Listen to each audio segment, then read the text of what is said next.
Welcome to Espiritu Coffee Chats. I'm Valerie, co-founder of Surge Coffee Co., a specialty coffee business rooted in culture, community, and connection. And I'm Arlene, founder of Lunasol Wellness, where I guide people through holistic interior design, astrology, human design, and spiritual alignment. Before every episode, we start with a cacao ritual, a moment to slow down, connect, and pour into ourselves before diving into deep conversations. This podcast is our space to explore herbalism, spirituality, entrepreneurship, and the everyday magic of being Latinas navigating life on our own terms. So grab your cafecito or your cacao and join us for real talk, soul connections, and a little bit of magic along the way. Enjoy! Welcome back to a new episode of Espiritu Coffee Chats. Arlene's fresh back from vacation. Where'd you go? Yay! I went to France. Super excited about that trip. We took the kids on a spring break vacation. We usually go somewhere for spring break. We usually never know where we're going. It's not like we have a whole full-on plan. We're so cheap. We're like, where's a fun place we can go to that's affordable in a sense that it's worth paying. I guess I don't want to say like worth getting into debt, but like it's worth spending. Yeah. But also that's like unique and different. Because we can probably had spent, our flight was like $430 a person or something like that. Oh, that's not bad. Yeah. So do you want to go to like somewhere in the United States exploring, or do you want to go somewhere else? So that's like what we ask our kids, and they're like, let's go across the world. So we went to France. Nice. And you're a family of 5. So yeah, I could definitely see, when you are the larger families, I feel like my family always was considerate about like, where are we going that we can take all of the kids? Right. And yeah. So that was something that we considered. So a little side note, I do have a cough. So from my travels. So if you hear me coughing, I can't help it. It is what it is. So there's my disclaimer. Yes. Yeah. We're getting back into the groove of things and trying to get episodes out for you guys. So yes. And we have one that was actually brought to me via Instagram, because I was on an Instagram close friends chat going on about the Trump tangents with astrology. But I was actually talking in this one, it was through my stories, about how Trump's chart aligns with the United States birth chart. So we're talking about astrology, right? And so a few people had reached out knowing that, Valerie and I do podcasts, we do coffee chats. And they were like, this should be like a full on podcast. Like, why don't you do that? And I'm like, yeah, you're right. I should. So here we are doing this podcast, and it will be a lot of me talking. And of course, Valerie will chime in here and there with purposeful questions for clarity. Yes, because Arlene is the expert here in human design and astrology. Yeah, initially I was like, okay, let's just do an astrology portion, because that could be a whole thing. But then I was like, of course I love human design. I mean, I do those readings as well. So I was like, and I've looked at his chart before. I'm like, well, might as well just throw in some human design. So we're going to go through some basics of his human design chart as well as the basics of his astrology chart. And the basics are basically for astrology. They're the sun, moon, rising placements. Those are going to be important because I'm going to be talking about, we're going to end towards the end of the episode. We're going to lean into the predictions. So predictions are when you get the transits that are in the sky right now. So for example, we're in the month of April. The sun is in the zodiac sign of Aries, because that's where the sun is at, and it's in the zodiac sign of Aries. So that's kind of like a transit. That's an astrological transit. The moon moves signs every 2 days. I don't know where the moon's at right now, but I think it might be in Scorpio possibly today. And then in the next 2 days, it'll be in another sign, Sagittarius. So that means something when it's hitting your chart. So for example, people have Venus returns. So every 8 years, Venus is going to go back to the same place it was on your birth chart. So for example, my Venus is in Scorpio. So every 8 years from the day that I was born, 8 years, so maybe in 1989, I had a Venus return in the zodiac sign of Scorpio. Okay. So that's kind of how that works. And so maybe I'm thinking of a Venus retrograde. Sorry. It's Venus retrograde. Venus returns back to your chart every 9 months. My bad. But basically that's what a transit is, right? And that will tell a story. So, so that's kind of how astrologers get predictions, is they'll look at where the transits are, and then they'll look at that story of what's going on in the sky, and then they'll see how that lands on your chart, on your natal chart. Your natal chart is casted from the time that you were born, the location, and your birthday. You cannot have a true full astrology chart if you do not have the location and the birth time and clearly like the day that you were born. So that's important because that's going to tell us where the houses fall and where the planets fall in the houses. And that's a whole thing, right? We're not going to get into that. So the whole point of me explaining that is that's where we're going to look at Trump's natal chart, you know, the day that he was born, where all the stars were at, and then we're going to compare it to how the stars are currently right now. And, you know, as you're listening to this episode, it might be like June, it could be like 2 years from now, who knows, right? But just know that some of these things that I'm going to talk about are transits that are long-term transits. So we have certain planets that stay in a certain zodiac sign. So for example, we just had Aries move into Neptune. It will stay in that same zodiac sign for about 12 years.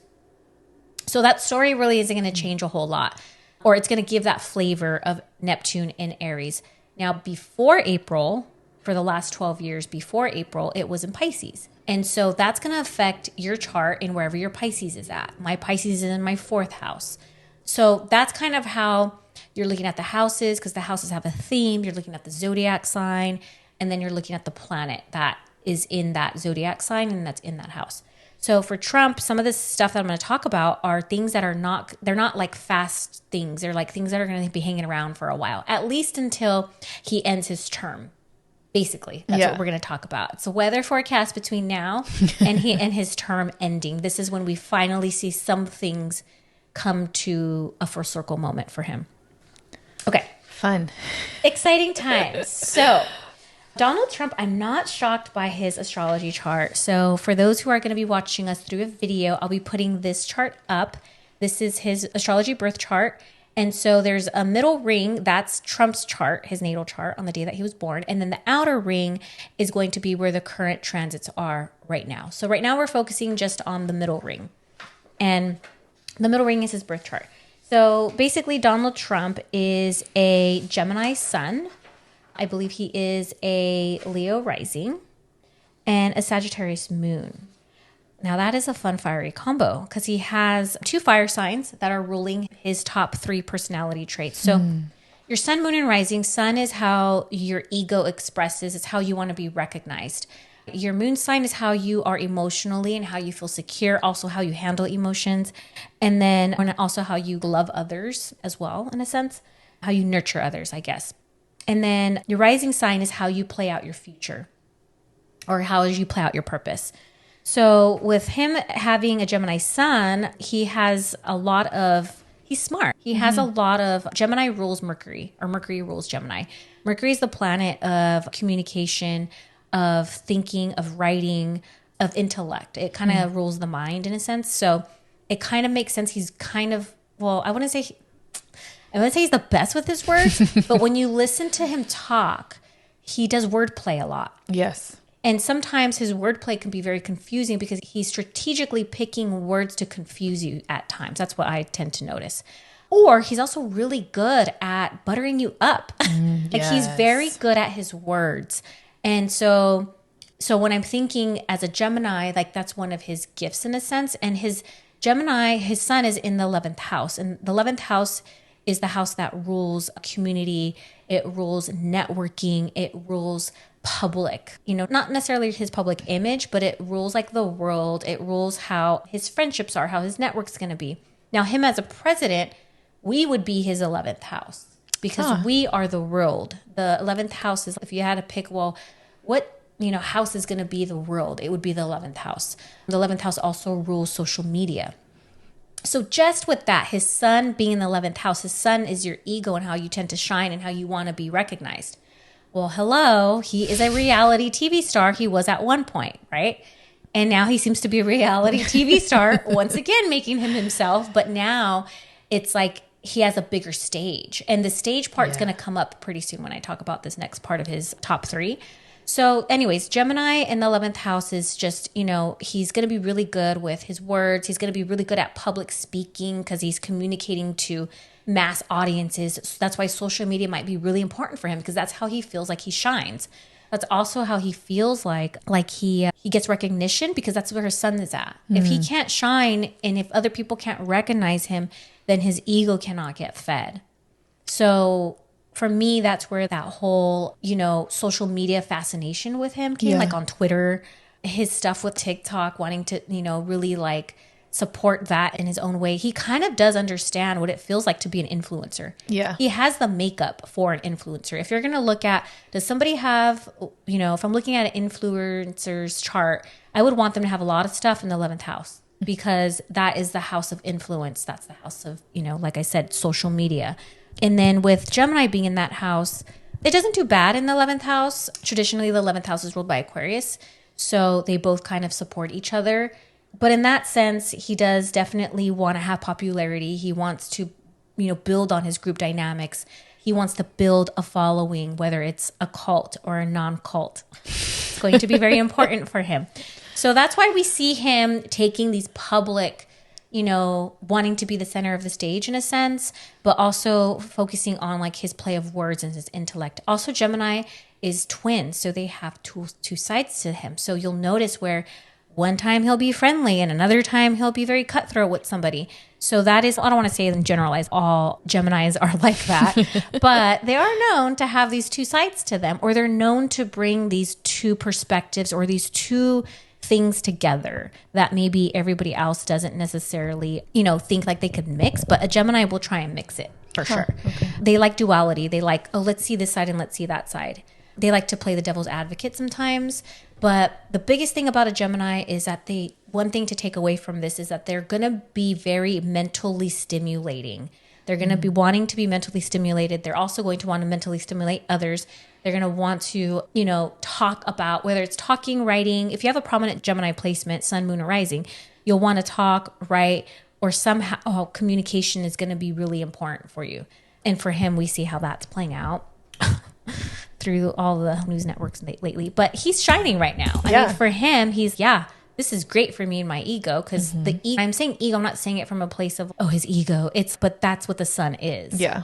So the sun, he will shine, and that's how he feels recognized. And so his ego's getting very happy right now, whether it's good or bad. And if you think about Gemini, that's, I guess, also my point with Gemini. It's, let's do both. I can have good publicity and I can have bad publicity. Either way, my sun is getting attention. My ego is getting fed. That 11th house is being nurtured, where that's the house that he wants to express his sun through. So that's his sun sign. Now, his moon sign was pretty interesting to me. It's a Sagittarius moon. Val, you have a Sag moon. Your moon does not fall in the 5th house, but Sagittarius moons, they're like, actually, I love a Sagittarius moon. You guys are so it's a nice moon placement in a sense, because shit could hit the fan and you'll still always be optimistic about life. It's a very optimistic moon. It's also a moon that wants to have joy and pleasure, and it's happy-go-lucky. Yeah. So it's like anything, not to say you guys can't have moments of like melancholy or sadness or whatever, but for the most part, it's a moon that can handle a lot of different things and can be really optimistic. Sometimes it could get annoying because you could be that person when shit's going bad and you're like, yeah, but you know what? There's a blue rainbow that's coming our way. People are like, shut up, let me be sad. So that's, on a nice quality moment of a Sagittarius moon is they're emotionally filled through, just that playfulness in a sense, that optimism. Maybe even a Sagittarius moon likes to be stimulated culturally, really being around diverse people, being into other cultures. They want to maybe travel when they're feeling like down in the dumps. They're like, let's go travel. Let's go explore the world. That is a very Sagittarius moon. So it doesn't shock me that I'm sure he's probably traveled a lot. And in order for him to feel emotionally stable, he has different wives from different cultures, he can feel nurtured in that way. But for him, though, it goes in his 5th house, and the 5th house governs children. It governs pleasure. It governs sex, and it governs just creativity as well. So his moon is going to feel very nurtured in a sense, or he's going to be playing out these things of the 5th house. So I'm going to take it a little to a certain side here.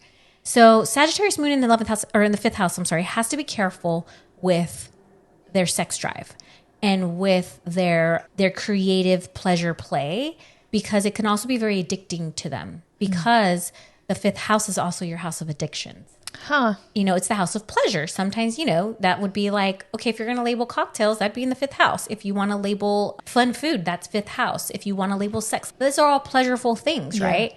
But then that's also the house of, I don't know if I'm saying it right, but your Achilles heels. Oh, uh-huh.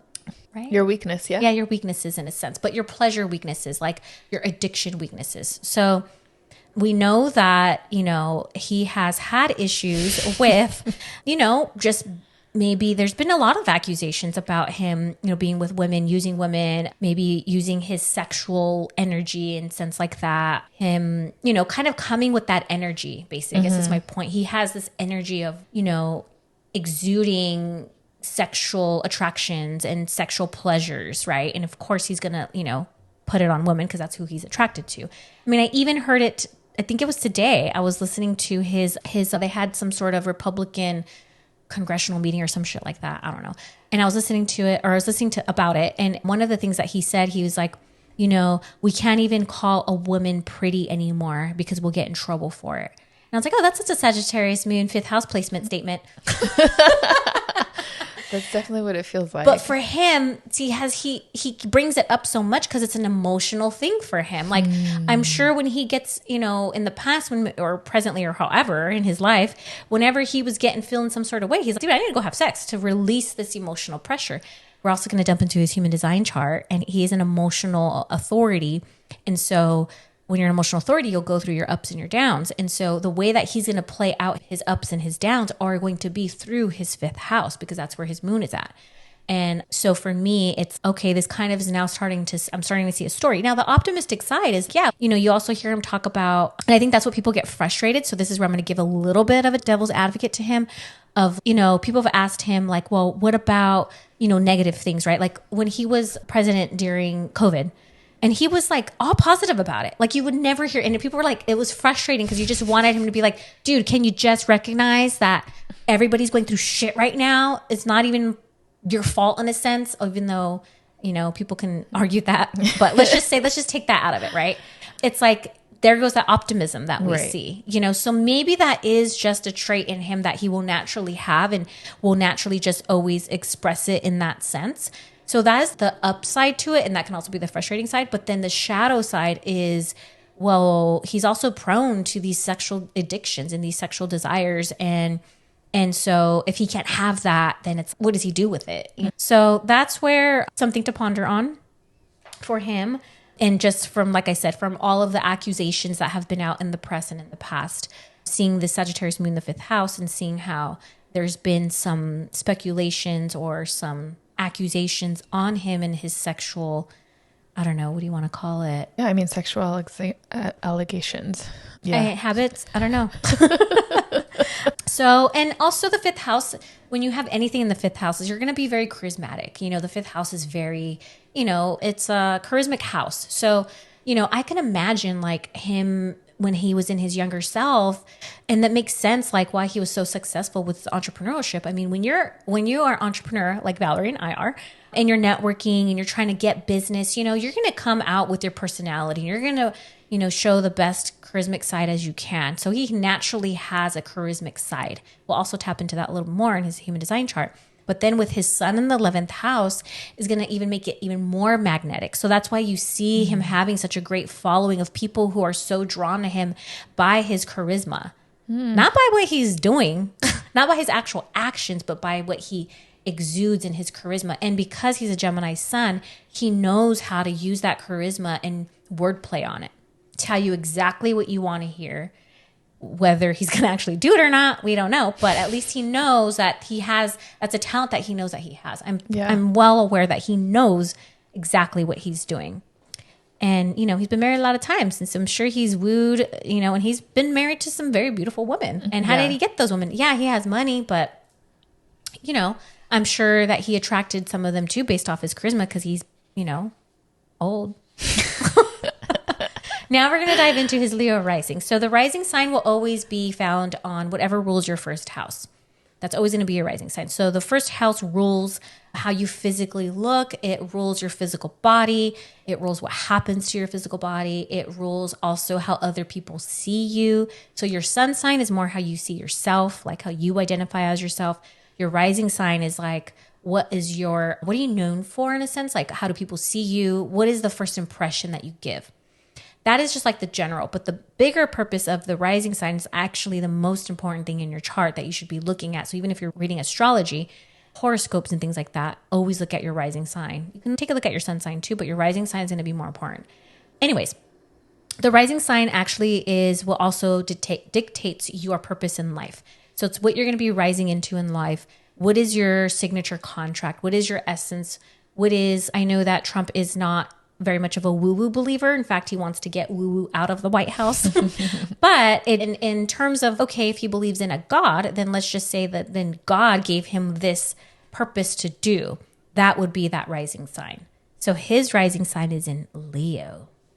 Let me talk to you about a Leo rising sign. So first, Leo is the zodiac sign of the sun. So the sun rules Leo. So now we have the sun compounded in his chart twice because Gemini is his sun placement. Okay. And then the rising sign is ruled by the sun, which is Leo. Like, for example, my rising sign is Sagittarius. So my planet is going to be Jupiter. Yours is Taurus, I believe. Your rising sign planet is going to be Venus. So you're going to be Venus ruled, and I'm going to be Jupiter ruled. Trump is the sun ruled. And the sun is the center of the solar system. The sun is, look at me, I am shining. If there would be no planets without me, you would be all in the dark without me. So that's kind of how the sun is kind of, different than all the other planets. And it has more of this recognize me because certain planets have certain qualities. For example, Venus is all about, love, beauty, compassion, humanity coming together, creating balance, creating justice. Jupiter, which is my chart ruler by being ruled by Sagittarius, is all about optimism, philosophy, culture, learning, religion, blah, blah, blah, spirituality. So for him, though, for Trump, the key words for his rising sign would be, recognition, leadership, being the one who not starts things, but being the one who really pushes like the pride together. So think of the lion, because the lion is associated with the animal of, the zodiac sign Leo. So, he wants to be the leader of the pack. Now, the thing with Leo is they rule with their heart. That is the key with Leo. And a good sides of Leo, the positive traits of a Leo, is that they rule from the heart. They are very heart-centered. They're very protective over their family, over anybody that they love. And then they have this like fun quality to them because they are the sun. And so the sun likes to shine. The sun likes to be bright. The sun likes to kind of be a little playful. Think about summertime vibes. When the sun is at its peak, everybody's like, it feels good. Let's go outside. Let's get warm. Let's tan. Let's go to the beach. Let's drink. Let's do all the fun things, right? So Leo definitely has a quality of this playfulness to them. And then they also have a quality of protecting. So you mess with a Leo and that lion will come out and roar its head at you. And then the shadow side is that wanting to be the center of attention all the time at any cost.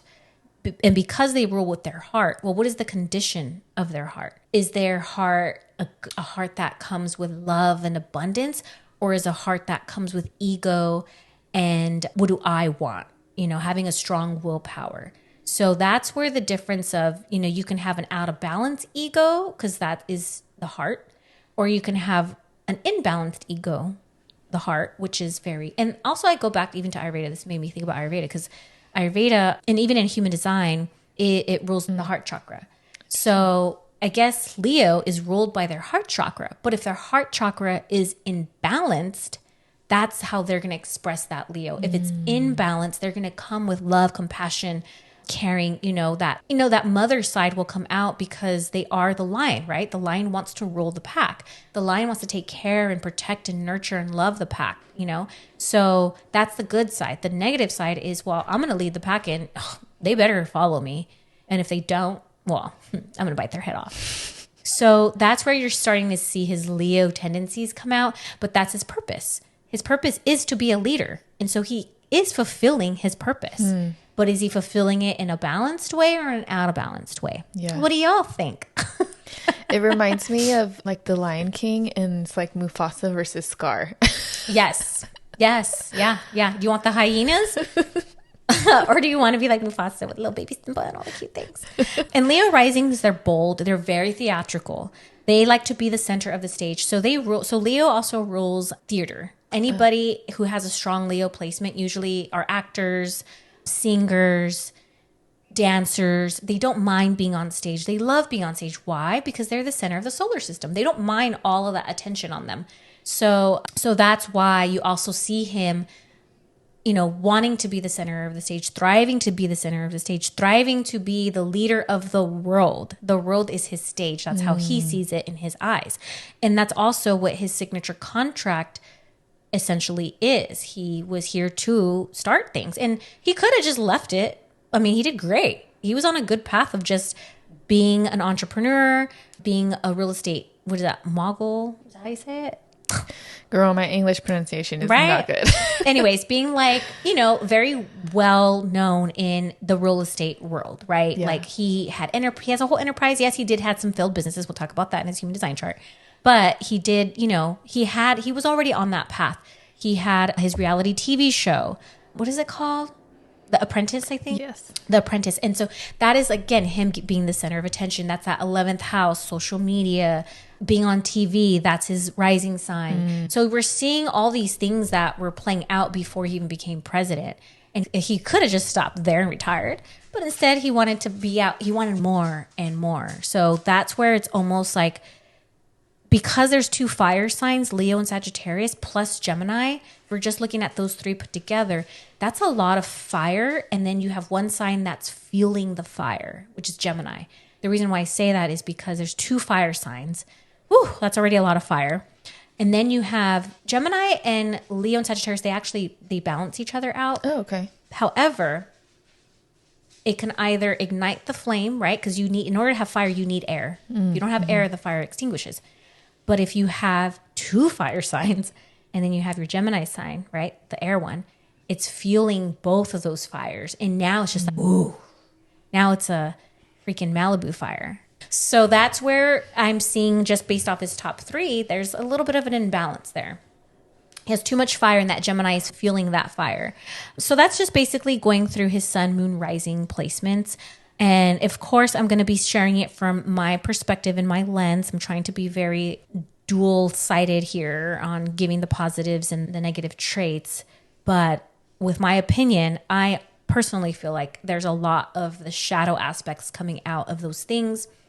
And in the way that he's expressing it, it's in houses that we are definitely going to feel. Yeah. And he has a lot going on in his 11th house. We're going to jump into that. But yeah, I mean, we just dove into the 3 major parts of his chart, and I'm like, wow, this makes so much sense. Like, I feel like if I had known this a little bit earlier, then I probably would have been like, oh yeah, it's just he's playing to what he was meant here to do, I guess, like his contract, like you said. Right. And for me, I'm not a big fan, but it doesn't make it better, but at least I'm like, okay, well, I understand now why this is playing out. It was written in the stars. Now, this is the thing about astrology. Like, you are set. You have your own set signature. Valley, according to our human design chart, we have the same one, which is in human design, there's incarnation crosses, which are also part of your technical, like, purpose promise in a sense. But your rising sign is your promise as well. And that has its own signature and its own theme. But you can play it out in, it's like having an angel and a devil on your shoulder. Mm-hmm. Which one are you going to lean on? One is going to have this side of how you're going to play it out, and one's going to have this side on how you play it out. So which are you going to go in the shadow side, or are you going to go in the higher side, right? I'm sure if you ask Trump, he thinks he's going on this, like, the good side, right? But some people disagree. And so basically, yeah, to sum it up, he's very socially driven. He is wanting to be the center of the spotlight. He needs to have a platform, and he's good at being very charismatic. And that is what's keeping him, I think, afloat. His word plays what's keeping him. He will continue to use those traits that he has, and he has very well placed zodiac placements for that. So, we'll see. We'll see how the rest of this is going to play out. I mean, you could only go off of those things for so long. So, do you have anything to add? No. Let's continue. Thank you for joining us on this episode of Espiritu Coffee Chats. We hope you enjoyed our conversation and found a little inspiration to take with you. If you loved what you heard, don't forget to subscribe, rate, and leave a review on your favorite podcast platform.